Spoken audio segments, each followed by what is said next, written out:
कीर्ति की हाल ही में मोहन के साथ शादी हुई होती है। उसके ससुराल में सास सुनीता, जेठ यतीन और जेठानी अमृता रहती है।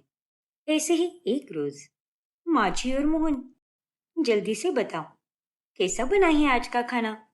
क्या बात है कीर्ति बहू, तेरे हाथ का बना खाना तो एकदम अलग ही स्वाद देता है। सच में, इसे खाकर तो दिल खुश हो जाता है एकदम। थैंक यू सो मच माजी। तुम्हारे पकवानों में मसाले अलग से डलते हैं, लेकिन फिर भी इसका स्वाद बाकी पकवानों से एकदम मजेदार होता है। तुम्हारे आने से तो हमारे खाने की लॉटरी लग गई है। जहाँ कीर्ति जल्दी जल्दी सारा खाना बना देती है, वही उसकी जेठानी 2 घंटे से भी ज्यादा टाइम लगाकर खाना बनाती रहती है। ऐसे ही एक सुबह, चलो कीर्ति, हम दोनों खाने की तैयारियां करते हैं। लेकिन भाभी, इतनी जल्दी क्यों भला? अभी तो केवल सुबह के 9 ही बजे हैं। हाँ फिर, 9 बजे ही तो खाना बनाती हूँ मैं। लेकिन तुम ऐसा क्यों पूछ रही हो? क्योंकि खाना बनाने में घंटों का टाइम आपको लगता होगा, मुझे नहीं। मैं सारा खाना जल्दी से बना देती हूँ। आपकी तरह रसोई में खिलती नहीं बैठती मैं। हम 11 बजे जाएंगे तो आराम से 12 बजे तक सारा खाना बन भी जाएगा। और तो और एक्स्ट्रा में कोई डिजर्ट या हलवा भी बन जाएगा। आज तो सब घर पर ही है, तो हम आराम से खाना बना सकते हैं ना? ये तुम क्या कह रही हो कीर्ति? मुझे तो कुछ समझ ही नहीं आता कि तुम इतनी जल्दी खाना कैसे बना लेती हो। और मुझे ये समझ नहीं आता कि आपको खाना बनाने में इतने घंटे क्यों लगते हैं। पर आप सुबह खाना बनाना शुरू करती हो तो वो बनते बनते दोपहर हो जाती है। कमाल है। लेकिन कीर्ति, देखिए भाभी, आपको जो काम करना है आप अपने हिसाब से करिए, और मैं अपना काम अपने ही हिसाब से करूंगी। स्पेशली रसोई के बारे में तो आप मुझे कुछ भी मत बताइए, क्योंकि उसका काम तो मैं यूं चुटकी में कर देती हूँ। इतना कहकर कीर्ति रुबाब में वहां से चली जाती है। और उसके आने से घर के सभी लोग अमृता के हाथ का खाना बहुत ही कम खाने लगते हैं। हे भगवान, अरे रात के 9:30 बज रहे हैं। खाना कहाँ पर है अमृता? हाँ अमृता, अरे हम कब से भूखे बैठे हैं। एक दिन कीर्ति बाहर क्या चली गई, हमारे तो फिर से पहले जैसे ही खाने के लाले पड़ रहे हैं। भाभी के राज में तो हमें कभी भी खाना जल्दी मिलता ही नहीं। माना कि वो खाना बहुत ही अच्छा बनाती है, लेकिन कछुए की स्पीड से बनाती है, और वही दिक्कत है। मुझे माफ कर दीजिए आप सब। मैं अभी 2 मिनट में परस रही हूँ सारा खाना। बहुत ही अच्छे अच्छे व्यंजन बनाए हैं मैंने आज। देखना, आप सबको वो बहुत पसंद आएंगे। जल्दी परसो यार, मुझे बहुत नींद आ रही है। पता चला कि मैं बिना खाए यहीं पर सो गया। अरे नहीं यतीन, तुम जाकर मुंह धोकर आओ। मैं बस 2 मिनट में आई सारा खाना लेकर। यही डाइनिंग टेबल पर मौजूद रहना आप सब। अमृता सबको खाना परोसती है, और सबको वो खाना बहुत पसंद आता है। अरे भाभी, आपके हाथ के खाने का टेस्ट तो वाकई में लाजवाब है। वही दूसरी तरफ जब हम कीर्ति के हाथ का खाना खाते हैं तो ऐसा लगता है कि हम बाहर का खाना खा रहे हैं। लेकिन मानना पड़ेगा, अब दोनों भी काफी बढ़िया खाना बनाती हो। बस ना जाने ये अमृता कब सुधरेगी। अरे अब तो तेरी देवरानी भी आ गई है, तू जरा उससे कुछ सीख ना। वो झटपट सारा खाना बना देती है, लेकिन तुझे तो एक रोटी बनाने के लिए भी आधा घंटा लग जाता है। ऐसी बात नहीं है माँ जी। माना कि मैं धीरे धीरे खाना बनाती हूँ, लेकिन मन लगाकर बनाती हूँ, और एक रोटी बनाने के लिए मुझे आधा घंटा नहीं लगता। आप तो कुछ ज्यादा ही बढ़ाकर बोल रही हो। देखा यतीन, कैसे उल्टे जवाब दे रही है तेरी लुगाई। माफी चाहती हूँ माँ जी, लेकिन मैं कोई उल्टा जवाब नहीं दे रही हूँ। मैं तो बस आपको बता रही हूँ कि 2 मिनट में और 2 घंटे में बनाए गए खाने में बहुत फर्क होता है। अब वो तो राम ही जाने कि कीर्ति 2 मिनट में सारा खाना कैसे बना लेती है। लेकिन अगर आपने कहा तो भी मैं उससे 2 मिनट में खाना बनाना नहीं सीखूंगी, क्योंकि मैं इतना भी धीरे धीरे खाना नहीं बनाती जो आप उसे इतना बड़ा चढ़ाकर बताओ। खाना अच्छे से बनाने में घंटों का वक्त लगता ही है, और उसे अगर जल्दबाजी में बनाने जाए तो वो खराब भी हो सकता है। अरे साफ साफ कह देना कि अपनी देवरानी से झटपट खाना बनाना सीखने में तेरी इज्जत चली जाएगी। तेरे लिए वो क्या कहते हैं? ईगो। हमारे लिए खाना बनाने से बढ़कर तेरे लिए तेरा ईगो है। आपको जो समझना है समझ लीजिए माँ जी। मैं आपको कोई सफाई देते नहीं बैठने वाली। अमृता सुनीता को जवाब देकर चली जाती है। ऐसे ही एक रोज, ये लो मोहन, तुम्हारे ऑफिस का टिफिन। आज मैंने आलू गोभी की सब्जी बनाई है। तुम्हें बहुत पसंद है ना?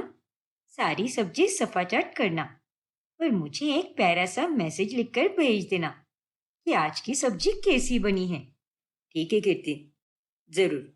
देखा माँ, कीर्ति मोहन को हर रोज समय से टिफिन देती है, लेकिन एक मेरी बीवी है जो मुझे कभी टाइम पर टिफिन देती ही नहीं, और उसी की वजह से मुझे हर रोज ऑफिस जाने के लिए लेट होता है।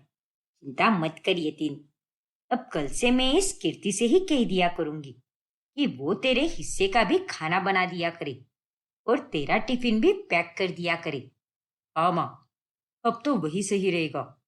फिर अगले दिन कीर्ति ही यतीन का टिफिन पैक करती है और इतने कम समय में सभी घर वालों के दिल में कीर्ति अपनी अच्छी जगह बना लेती है। ऐसे ही एक शाम, अरे भाभी, आप प्लीज मुझे 15 से 20 मिनट के लिए रसोई खाली करके दे सकती हो क्या? आप प्लीज बाहर जाकर बैठिए ना, तब तक मैं अपना काम करके चली जाऊंगी। वो मेरी सारी सहेलियां आने वाली है ना, तो उनके लिए मुझे मस्त नाश्ता बनाना है। लेकिन कीर्ति, ये सारा काम मैं अधूरा छोड़ के कैसे जा सकती हूँ? देख रही हो ना, मैं इन अरबी के पत्तों के बड़े बना रही हूँ। इन्हें हमारे महाराष्ट्र में अड़ूची बड़ी कहते हैं, और मैंने तो इन्हें बेसन लगाना भी शुरू कर दिया है। और आज तो मैं सबके लिए ढेर सारे पकवान बना रही हूँ, वो भी सबके पसंदीदा पकवान। लेकिन भाभी, अब आपका सारा खाना तो 2 घंटे के बाद ही बनेगा। उससे अच्छा तो यही होगा ना कि आप अभी के लिए मुझे रसोई खाली करके दे दो, फिर उसके बाद आप यहाँ पर आ जाना। मुझे तो बस 15 से 20 मिनट ही लगेंगे, फिर उसके बाद मैं चली जाऊंगी और मैं आपको बिल्कुल परेशान नहीं करूंगी। फिर उसके बाद आपको जितने घंटे लगाने हैं आप लगा सकती हूँ, लेकिन अभी के लिए मुझे आप केवल 15 से 20 मिनट ही दे दो। नहीं कीर्ति, तुम अपनी सहेलियों के लिए बाहर से नाश्ता मंगवा लो या फिर खुद बाहर जाकर कुछ खरीद कर लाओ, क्योंकि मैं तो यहाँ से हिलने वाली नहीं हूँ। गैस के चारों चूल्हे पर कुछ ना कुछ रखा हुआ है। ऊपर से मैं मीठे में रसगुल्ले और गुलाब जामुन बनाने का सोच रही हूँ, इसीलिए मैं ये सारा काम अधूरा छोड़कर नहीं जा सकती, क्योंकि अगर मैंने ऐसा किया तो मेरा काम और भी ज्यादा बढ़ जाएगा। हे भगवान, आपके कितने नखरे हैं भाभी। अरे 15 से 20 मिनट के लिए आप ब्रेक नहीं ले सकती क्या? एक तो आप पहले ही आधा दिन रसोई में ही पड़ी रहती हो। आपको एक पकवान बनाने के लिए ही 100 जन्म जितना समय लग जाता है। अरे आपके इस नाटक से तो मैं परेशान हो चुकी हूँ। देखो कीर्ति, अगर तुम मुझे पहले ही बताकर रख देती तो मैं रसोई में उसके अनुसार ही आती ना, लेकिन नहीं, तुमने अचानक से इन वक्त पर आकर मुझे ये बता दिया, इसलिए सॉरी। मैं तो अब बाहर जाने से रही, पर अब प्लीज यहाँ से चली जाओ, क्योंकि मुझे यहाँ पर बहुत सारा काम करना है। फटाफट करूंगी तभी जाकर सब समय से खा पाएंगे, वरना मेरी मेहनत तो जाया हो जाएगी। इन्हें तो मैं नहीं छोड़ूंगी, सबक तो सिखा कर ही रहूंगी। कीर्ति वहां से चली जाती है और वो अपनी सहेलियों के लिए बाहर से नाश्ता लाती है। फिर बाद में, हे भगवान, पापड़ तो सारे खत्म हो गए। मैंने तो ध्यान ही नहीं दिया। इतना सब बनाया और पापड़ ही नहीं तले मैंने। उसके बिना तो खाने में किसी को भी कोई मजा नहीं आएगा। नहीं नहीं, मैं अभी जाकर पापड़ खरीद कर लाती हूँ। देवर जी और यतिन को तो वो मसाला पापड़ बहुत पसंद है। चलो अच्छा है, ये रसोई से बाहर निकल रही है। अब मैं फटाफट से अपना खाना बना देती हूँ, जिसके बाद तो सभी मेरे हाथ का बना ही खाना खाएंगे। और जब तक ये यहाँ पर वापस आएगी तब तक बहुत देर हो चुकी होगी। चालाकी से कीर्ति खाली रसोई देखकर अपना खाना फटाफट बना देती है और वो उसे सबको परोसती है, जिसके बाद सबका पेट भर जाता है और ये देखकर अमृता को बहुत दुख होता है। लेकिन माँ जी, मैंने आप सबके लिए इतने सारे स्वादिष्ट पकवान बनाए थे। शाम के 5:30 बजे से लगी हुई हूँ मैं रसोई में। मेरी कितनी इच्छा थी कि आप सभी लोग मेरे हाथ का बना हुआ खाना खाएं। अरे एक तो तू इतना लेट खाना बनाती है और फिर बाद में आकर ये शक्ल बनाकर हमसे कहती है कि मैंने इतनी मेहनत से ये सारा खाना बनाया है। 5:30 बजे से लगी हुई है, लेकिन फिर भी अभी तक ठीक से सारा खाना बना भी नहीं है। अरे इतनी देर रसोई में क्या करती है तू? सारा खाना बन गया था माँ जी, बस पापड़ तलने ही बाकी थे, तो वही लेने चली गई थी मैं बाजार में। और जब तक मैं वापस लौटी तब तक आप सब डाइनिंग टेबल पर खाना खा रहे थे। देखिए भाभी, आप प्लीज अपना खाना बनाने का स्पीड थोड़ा बढ़ा दीजिए, या फिर रसोई का कोई काम कीजिए ही मत। बेवजह समय और राशन दोनों की बर्बादी करती हूँ आप। अमृता कुछ भी नहीं कह पाती, लेकिन अब उसके मन में ख्याल आने लगते हैं। मैं तो बस 15 से 20 मिनट के लिए बाजार गई थी और इतने से समय में कीर्ति ने अपना खाना बना भी लिया। उसे पता था कि मैंने पहले से ही खाना बनाकर रखा है, फिर भी उसने अपना खाना बनाकर सबको खिलाया ताकि वो सबके दिल में अपनी जगह बनाकर रखे। और इससे यही समझ आता है कि उसके मन में कितना मेल है। मुझे तो यहाँ पर कुछ गड़बड़ लग रही है। आखिर कोई भी इतनी जल्दी खाना कैसे बना सकता है? फिर जब अमृता कीर्ति के खाना बनाने के समय में रसोई में जाती है, तभी अरे भाभी, इस समय में मैं खाना बना रही हूँ, इसलिए प्लीज आप यहाँ से चली जाइए। क्या? अब क्या मत कीजिए। मैं जब भी खाना बनाती हूँ तब मुझे पूरी रसोई खाली ही चाहिए, इसलिए प्लीज आई रिक्वेस्ट यू भाभी, चली जाइए यहाँ से। मुझे ऐसा क्यों लग रहा है जैसे कि तुम मुझसे कुछ छुपा रही हो। नहीं तो मैं आपसे कुछ भी नहीं छुपा रही भाभी, अब जाइए भी यहाँ से। अमृता का कीर्ति पर शक अब बढ़ने लगता है। फिर ऐसे ही एक रोज वो कीर्ति को बाहर से एक बॉक्स लाते हुए देख लेती है और वो उसे रसोई में छुपा देती है। फिर जब अमृता उस बॉक्स को जाकर खोलती है तब उसे देखकर वो हैरान रह जाती है। ये क्या? इसका मतलब ये कीर्ति इंस्टेंट फूड के पैकेट से खाना बनाती है। ये मसाले तो काफी हानिकारक भी हो सकते हैं अगर इनका सेवन हर रोज किया जाए। अब मैं समझी कि ये मोहतरमा इतनी जल्दी खाना कैसे बना लेती है। फिर अमृता सभी घर वालों को कीर्ति का सच बताती है, जिस कारण कीर्ति की बोलती बंद पड़ जाती है। ये सब क्या है कीर्ति? तू इंस्टेंट फूड के मसालों से खाना बनाती थी और इसीलिए तुम्हारे हाथ के बने खाने का स्वाद भी अलग होता था। ये तुमने बहुत गलत किया है कीर्ति। अब इसमें भी तुम्हें ऐसा लगेगा कि मैं ये सब तुम्हें नीचा दिखाने के लिए कर रही हूँ या फिर परेशान करने के लिए कर रही हूँ, लेकिन ऐसा नहीं है कीर्ति। तुम्हें पता भी है इन पैकेट के खाने से हमारी सेहत पर नुकसान हो सकता है। वो तो शुक्र है कि इसके खाने के साथ साथ हम अमृता के हाथ का खाना भी खाया करते थे, वरना हमारी भर्ती तो आज हॉस्पिटल में हो जाती। और हम इस अमृता को कोसते थे, ताने देते थे इसे, जो खाना बनाने के लिए 2-2 घंटे लगाती है, लेकिन असल में तो ये खाना अच्छे से बनाती है। माना कि वक्त लगाती है, लेकिन हमारी सेहत के साथ तो खिलवाड़ नहीं करती ना।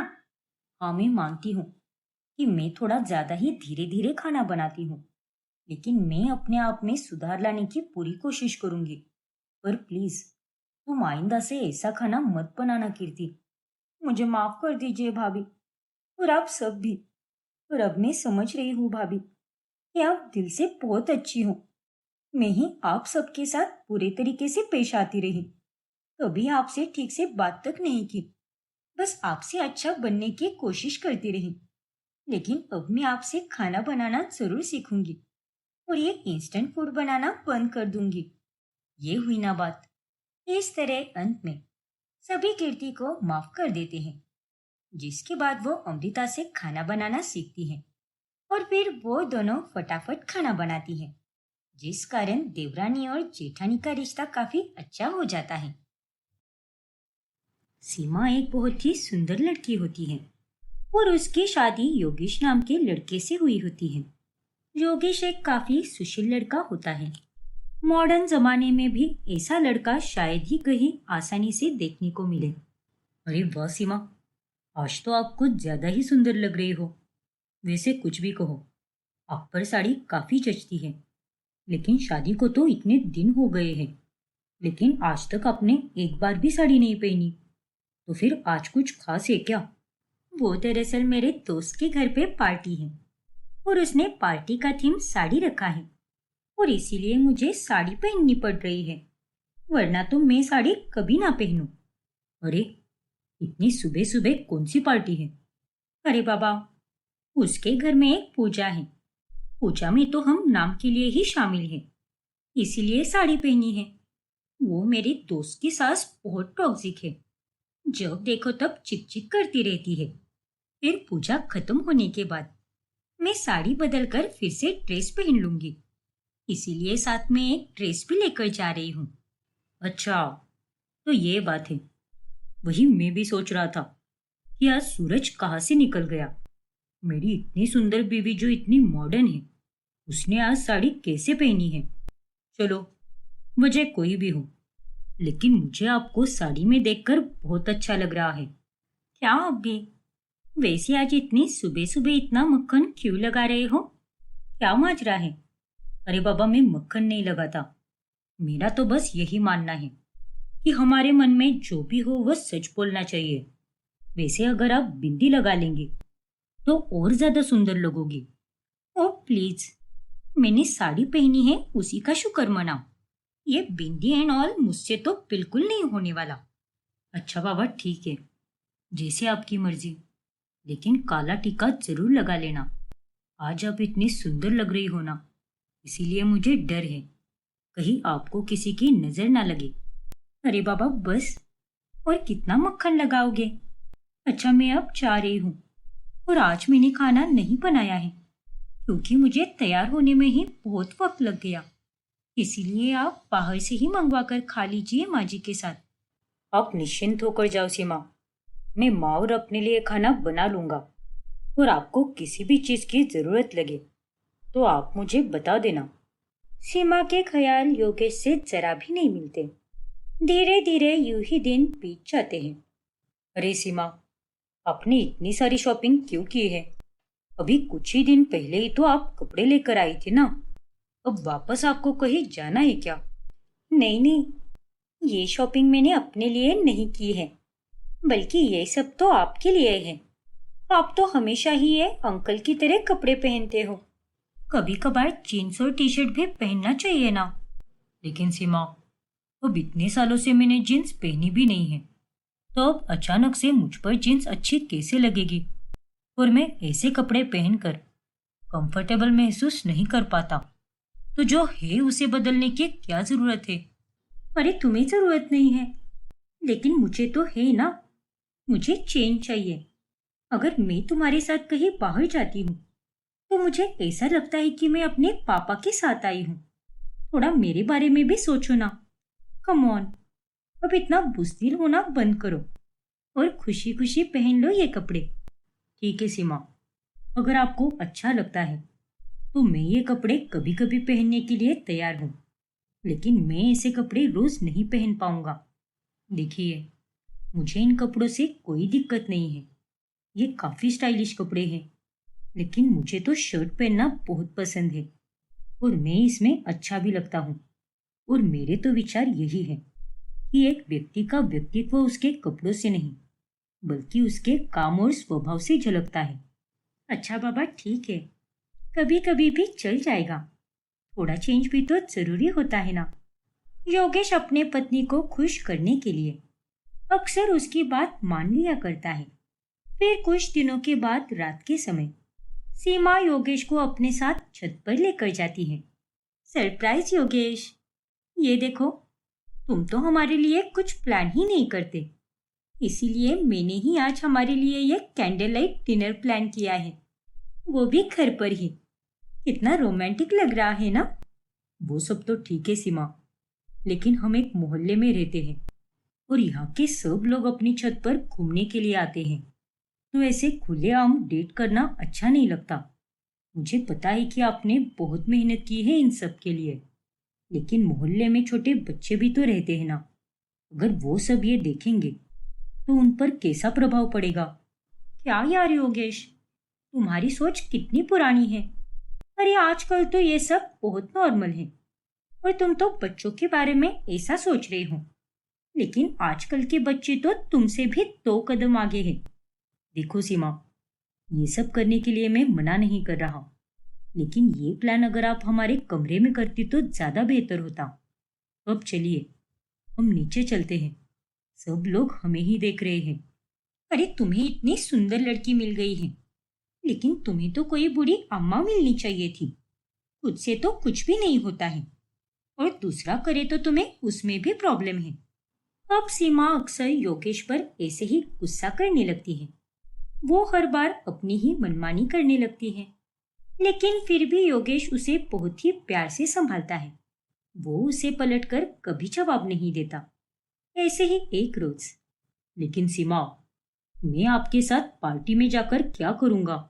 आप ही जाओ ना। Enjoy with your friends. अरे तू भी बहू के साथ जाया करना थोड़ा। तुम दोनों अब शादीशुदा हो, इसीलिए अब तुम दोनों को हर जगह एक साथ ही जाना चाहिए। और नहीं तो क्या योगेश, मेरे सारे दोस्त तुम्हें हमेशा बुलाते रहते हैं, इसलिए मैंने उन्हें आज कह भी दिया कि मैं तुम्हें साथ लेकर ही आ रही हूँ। अब लड़कियों की तरह यूं ना नुकुर करना बंद करो और चुपचाप चलो मेरे साथ। माँ जी, अब आप ही इन्हें कह दो, ये तो मेरी बात मानने से रहे। चली जाना बेटा, तेरे जाने से बहू बहुत खुश हो जाएगी। अच्छा ठीक है माँ, चला जाऊंगा मैं इसके साथ। अब योगेश सीमा के साथ पार्टी में जाने के लिए मान जाता है। अरे सीमा, ये तो क्लब है। और नहीं तो क्या, अब पार्टी है तो वो क्लब में ही होगी ना, थोड़ी ना किसी मंदिर में होगी। यार सीमा, जीजू तो कुछ ज्यादा ही फनी है। प्लीज योगेश, मेरे दोस्तों के सामने मजाक मत बनाओ मेरा। आती ही ये हाल है, ना जाने आगे क्या क्या होगा। आई जस्ट होप कि आप मेरी इज्जत की लाज रख ले। अच्छा ये बताओ, मैं सबके लिए ड्रिंक में क्या लेकर आऊं? तुम बताओ योगेश, वाइन, बियर या वोडका? कोई सॉफ्ट ड्रिंक नहीं है क्या? ओ गॉड योगेश, सॉफ्ट ड्रिंक? अरे ये कोई बच्चों की पार्टी नहीं है, तो फिर मुझे पानी चलेगा। और सीमा, मैं 10 बजे से पहले घर भी जाना है।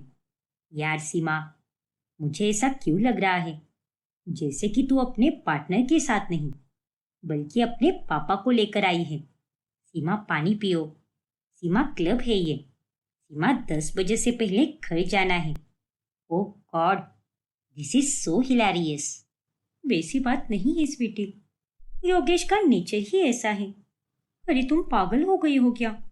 क्लब में आए हो तुम, और तुम्हें एंजॉय नहीं करना तो मत करो, लेकिन मेरे दोस्तों के आगे मेरी इंसल्ट तो मत करवाओ।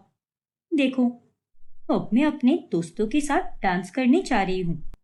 तुम्हें आना है तो आ जाना, और नहीं आना तो यहाँ मुंह बंद करके खड़े रहो।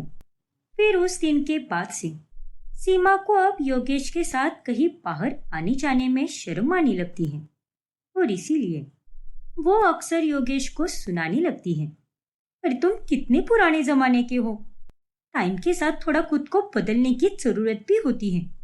तो बाप के लिए मैं बदलने की पूरी कोशिश कर रहा हूँ। अच्छा चलो, अपना मूड खराब मत करो।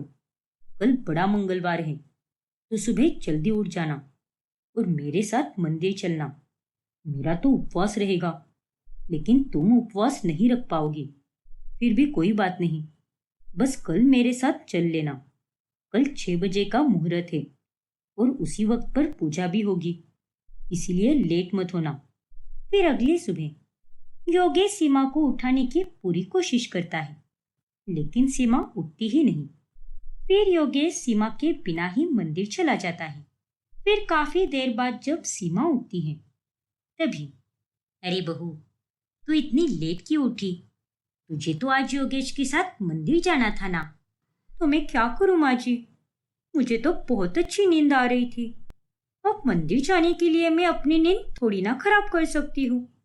और वैसे भी योगेश तो चले ही गए ना। अब ये भला क्या बात हुई सीमा? मैंने आपको कल ही बताया था ना कि आज बड़ा मंगलवार है, इसलिए हमें साथ में मंदिर जाना है। हाँ, तो इसमें कौन सी बड़ी बात है? बड़ी बात है सीमा, आप हमेशा चाहती हो कि मैं आपके हिसाब से बदलूं, और मैं वैसी कोशिश भी करता हूँ, लेकिन आप तो मेरे लिए एक दिन भी जल्दी नहीं उठ पाई। देखो योगेश, ये पूजा पाठ मंदिर वगैरह मुझसे तो बिल्कुल नहीं होता। अब तुम तो जाते ही हो ना, तो ये सब करने से मैं तुम्हें थोड़ी ना रोक रही हूँ। तो तुम मुझे इतना क्यों सुना रहे हो? मैं आपको नहीं सुना रहा, और ना ही मैंने आपको किसी भी चीज के लिए मना किया है। मैं तो बस इतना ही चाहता था कि सुबह आप भी मेरे साथ मंदिर चलो, लेकिन आपसे तो वो भी नहीं हुआ। हाँ बहू, अरे मेरा बेटा तो कभी भी तेरी कोई बात नहीं काटता, तो तुझे भी उसकी बात का मान रखना चाहिए था। हाँ हाँ, अब आप तो अपने ही बेटे की तरफ से बोलोगी। अरे जो काम मैंने आज तक नहीं किया है, वो काम जस्ट बिकॉज आपका बेटा चाहता है, इसीलिए वो अचानक से नहीं हो सकता। और ये बात आपके बेटे को समझनी चाहिए। पता नहीं कैसे ऐसे आदमी को इतनी सुंदर बीवी मिल गई। किस्मत है आपके बेटे की। सीमा को अपनी गलती का एहसास बिल्कुल भी नहीं होता, और अब धीरे धीरे उन दोनों में इस कारण मनमुटाव भी होने लगते हैं। देखो सीमा, आज शाम को घर पर मेहमान आने वाले हैं, तो आप जरा ठीक ठाक कपड़े पहन लेना। ठीक है योगेश, अब मेरे पास जो कपड़े हैं मैं उनमें से ही कुछ देख लूंगी। फिर शाम के समय जब मेहमान आते हैं तब योगेश ही सबको चाय पानी देता है। कुछ भी कहो संध्या, तुम्हारा बेटा तो बहुत ही सुशील है। मतलब आज के समय में ऐसे लड़के कहाँ होते हैं जैसा तेरा बेटा है। हाँ राधा, वो तो है। मेरे बेटे में कोई बुरी आदत नहीं है। बड़ों का सम्मान करना, हर चीज में शांत रहकर हर मुश्किल का हल करना, और तो और घर के भी सारे काम आते हैं मेरे बेटे को। रुक, मैं अभी मेरे बहू को भी बुलाती हूँ। बहू, अरे ओ बहू। फिर थोड़ी देर बाद में सीमा बाहर आती है। अरे संध्या, ये तुम्हारी बहू है? हाँ राधा, यही मेरी बहू है। हेलो आंटी, कैसे हो आप? और योगेश, आंटी को चाय नाश्ता दे दिया ना? बुरा मत मानना, लेकिन अगर सुंदर बहू के ये नखरे हैं तो तुम्हारे सुशील लड़के को एक से एक अच्छी लड़की मिल जाती। अरे बहू चाहे कितनी भी सुंदर क्यों ना हो, लेकिन वो बड़ों का लिहाज तो कर ही सकती है ना। बुरा मत मानना आंटी जी, लेकिन आप अगर हमारे ही घर पर आकर मुझे अगर शर्म लिहाज बताना चाहती हो तो दरवाजा उस तरफ है। क्या? सीमा की बात सुनकर राधा वहां से चली जाती है। ये सब क्या है सीमा? मैंने आपको सुबह ही बताया था कि आज घर पर मेहमान आने वाले हैं, तो आप कोई ठीक ठाक कपड़े नहीं पहन सकती थी क्या? वो भी आपसे नहीं हुआ, और ऊपर से आप उनसे कैसे बदतमीजी से बात कर रही थी। तो तुमने उनके बात करने का तरीका नहीं देखा क्या? अरे वो होती कौन है जो मुझसे इस तरह से बात करे? लेकिन बहू, तूने भी अपने बात करने का तरीका कभी नहीं देखा। अरे तू तो अपने पति से भी किस तरह से बात करती है। अरे उस बेचारे ने तो तुम्हें आज तक आप करके पुकारा है, लेकिन तुम मुझसे किस तरह से बात करती हो? जाने दो माँ, अब बस बहुत हो गया। और सीमा, मैंने हमेशा आपको समझने की कोशिश की है, आपको कई बार मैंने समझाया भी है, लेकिन आपको तो खुद के अलावा कुछ भी दिखाई नहीं देता। मैं आपकी सारी बातें मानता हूँ, हमेशा आपको खुश रखने की पूरी कोशिश करता हूँ, लेकिन शायद आपको ही मेरे साथ नहीं रहना है, तभी आपको इस रिश्ते में मैं और मेरी खुशियां कभी नजर ही नहीं आई। ये तुम क्या कह रहे हो योगेश? आज तक तो तुम मुझे कितना समझते आए हो, तो अब ये क्या बोल रहे हो? क्योंकि मैं आपको समझा समझा कर थक चुका हूँ। अगर यही आखिरी रास्ता है तो ठीक है, हम ये रिश्ता खत्म कर देते हैं। योगेश की बात सुनकर सीमा बहुत घबरा जाती है। अरे नहीं नहीं, ऐसा मत कीजिए, ये रिश्ता खत्म नहीं हो सकता। ना जाने मैंने आप जैसे अच्छे इंसान का दिल कितनी बार दुखाया है, और उसके लिए मुझे माफ कर दीजिए। आज तक मैंने जो भी किया है वो सब तो मैं ठीक कभी नहीं कर पाऊंगी। लेकिन आगे से ऐसा कुछ भी ना हो, इसके लिए मैं पूरी कोशिश करूंगी। देख योगेश बेटा, अब बहू माफी मांग रही है और इसका एक ही मतलब है कि उसे अपनी गलती का एहसास हो गया है, तो तुझे भी अपने रिश्ते को एक और मौका जरूर देना चाहिए। ठीक है माँ, मैं अपने रिश्ते को एक और मौका देने के लिए तैयार हूँ। माना कि सुंदर और सुशील की जोड़ी अच्छी लगती है, लेकिन अगर कोई घमंड करके दूसरे को नीचा दिखाने की कोशिश करे तो वो दोनों साथ में कभी अच्छे नहीं लगेंगे। सीमा को अपनी गलती का एहसास हो जाता है।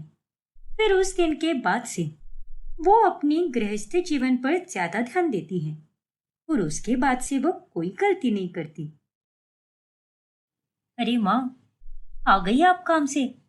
मैं अभी आपके लिए चाय बना देती हूँ। चाय?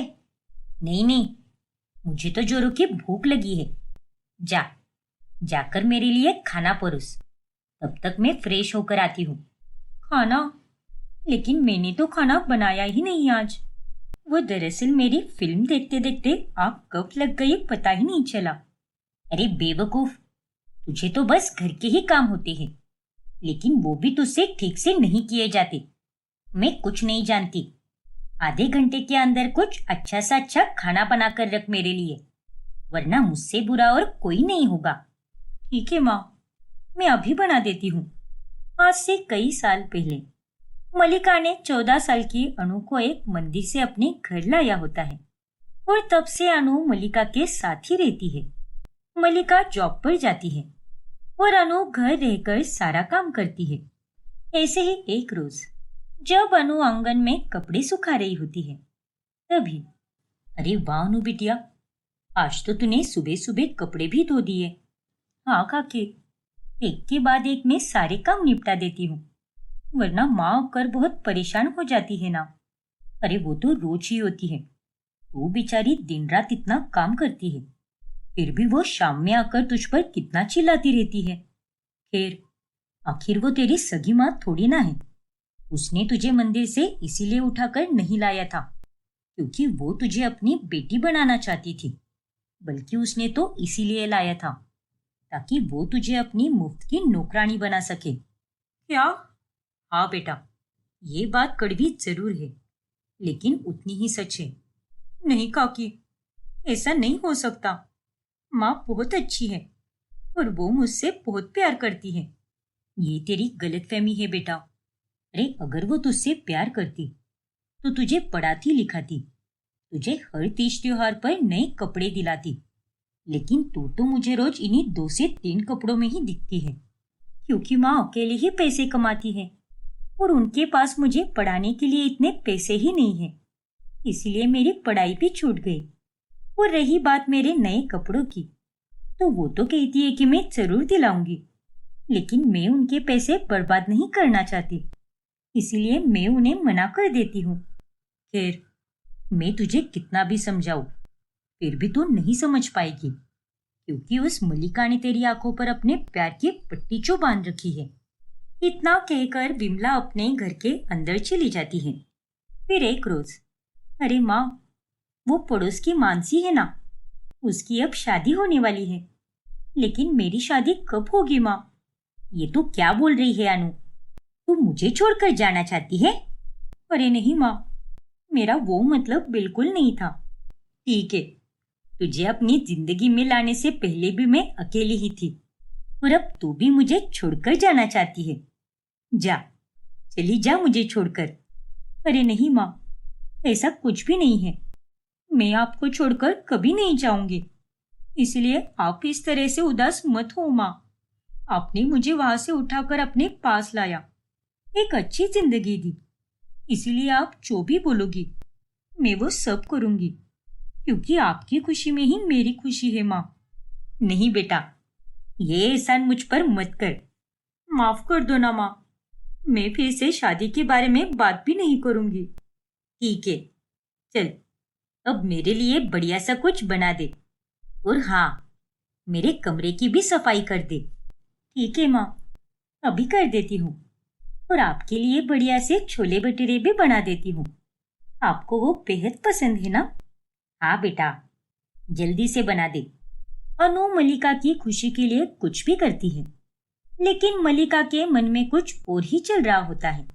बेवकूफ कहीं की, इसे लगता है कि मैं इसे तहे दिल से प्यार करती हूँ, लेकिन सच्चाई तो ये है कि इसे तो मैंने बस अपने फायदे के लिए ही लाया था, इसीलिए मैं इसकी शादी कभी नहीं कराऊंगी। मैं क्या बेवकूफ हूँ क्या, जो अपना ही नुकसान कर दूं? अच्छी खासी फ्री फंड में नौकरानी भला जाने कैसे दूं मैं? फिर एक रोज जब अनु का जन्मदिन आता है, तभी, देख अनु, आज घर पर मेरी सहेलियां आने वाली है, तो उनके लिए कुछ मस्त मस्त पकवान बना दे। ठीक है माँ, बना दूंगी मैं। वैसे आपको याद है ना कि आज क्या है? नहीं तो, कोई खास दिन है क्या आज?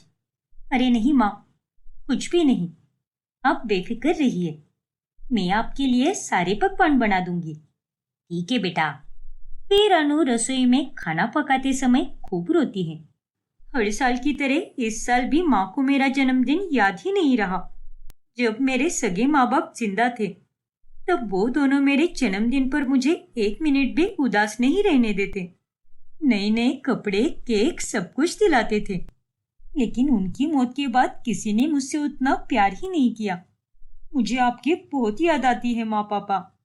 फिर कुछ ही देर में मलिका की सहेलियां आती हैं, और तभी, अरे वाह मलिका, तूने नौकरानी तो बहुत अच्छी रखी है काम पर। अरे ऐसा टेस्टी खाना तो 5 स्टार रेस्टोरेंट में भी नहीं मिलता आजकल। सच में मलिका, अरे मैं तो कहती हूँ कि कभी कभार अपनी नौकरानी को मेरे घर भी भेज दिया कर, जरा हम भी तो उसके हाथ का स्वादिष्ट खाना खा लेंगे। हाँ हाँ, क्यों नहीं, भेज दूंगी मैं किसी दिन उसको। और मेरी नौकरानी तो है ही अमेजिंग, हर काम एकदम सही से करती है वो। ये सब अनु चुपके से सुन लेती है और उसके पैरों तले जमीन खिसक जाती है। इसका मतलब विमला काकी सही कह रही थी। जिस औरत को मैं अपने पूरे दिल से अपनी माँ मानती हूँ, उन्होंने मुझे अपनी बेटी कभी नहीं माना। दिन गुजरते जाते हैं और अनु को धीरे धीरे मलिका का असली चेहरा दिखाई देने लगता है। फिर एक रात अनु घर छोड़कर चली जाती है। फिर अगली सुबह उसकी छोड़ी हुई चिट्ठी पढ़कर मलिका के होश उड़ जाते हैं। मुझे आपका असली चेहरा दिख चुका है, इसीलिए मैं ये घर छोड़कर जा रही हूँ, अपनी जिंदगी एक नए सिरे से शुरू करने। नहीं, ये नहीं हो सकता।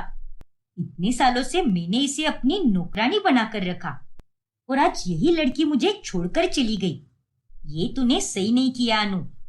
घर से भागकर अनु एक बड़ी सी कंपनी में नौकरी ढूंढती है, जहाँ पर उसे कैंटीन में काम करने का मौका मिलता है।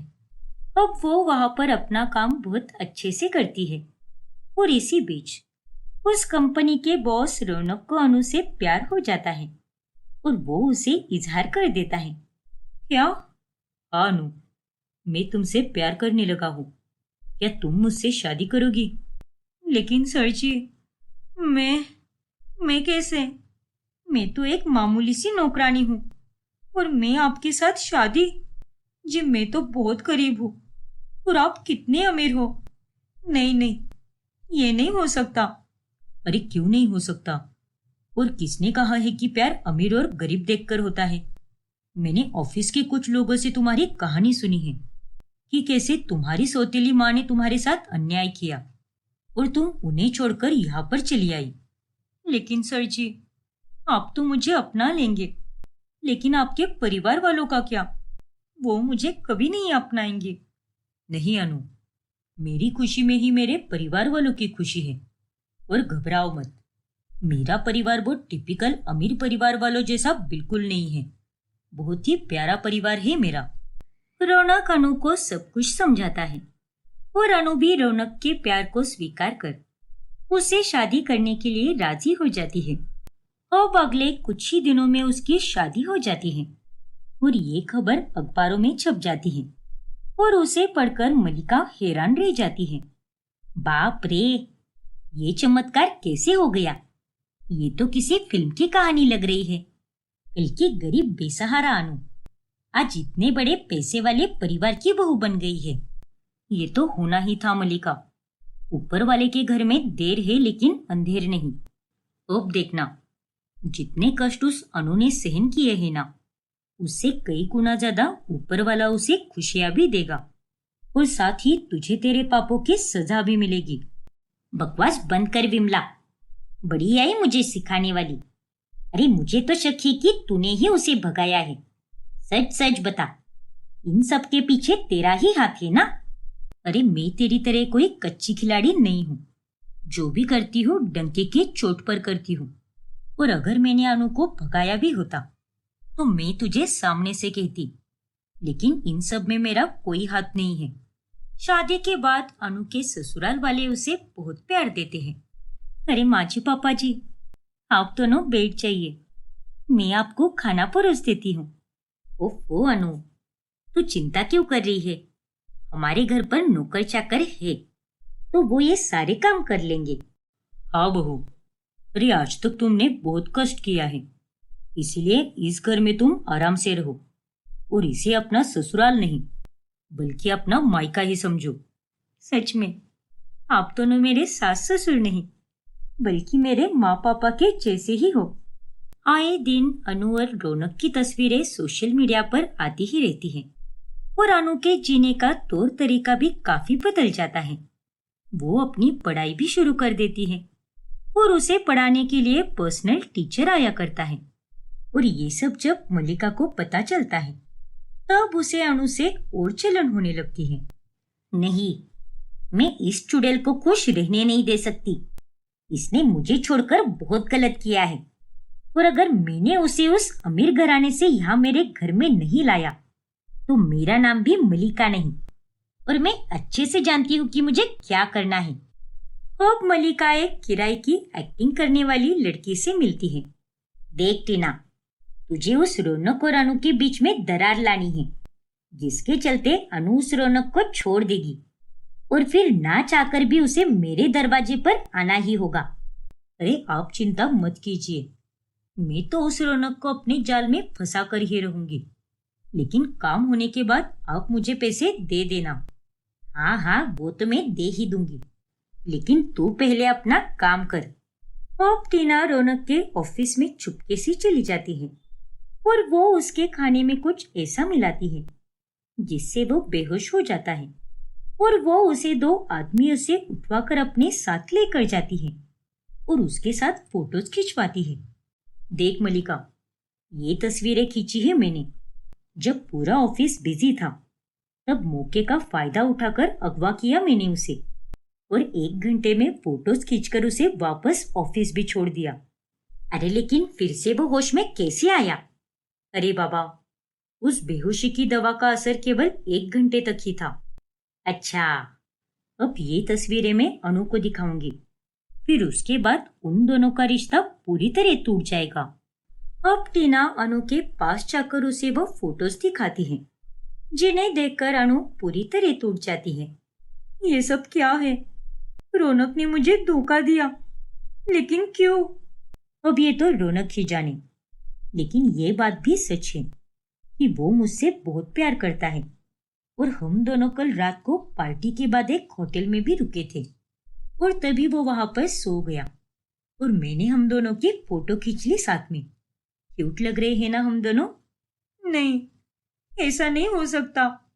टीना वहां से चली जाती है, लेकिन मल्लिका उसे पैसे के लिए लटका कर रखती है। अरे क्या मतलब है तुम्हारा? बाद में नहीं, मुझे मेरा पैसा अभी चाहिए। अरे मैं कहीं मरी नहीं जा रही हूँ, दे दूंगी ना तुम्हारे पैसे, इतनी भी क्या जल्दी है? इधर अनु रौनक के साथ खूब लड़ती है और वो उसे छोड़कर जाने लगती है।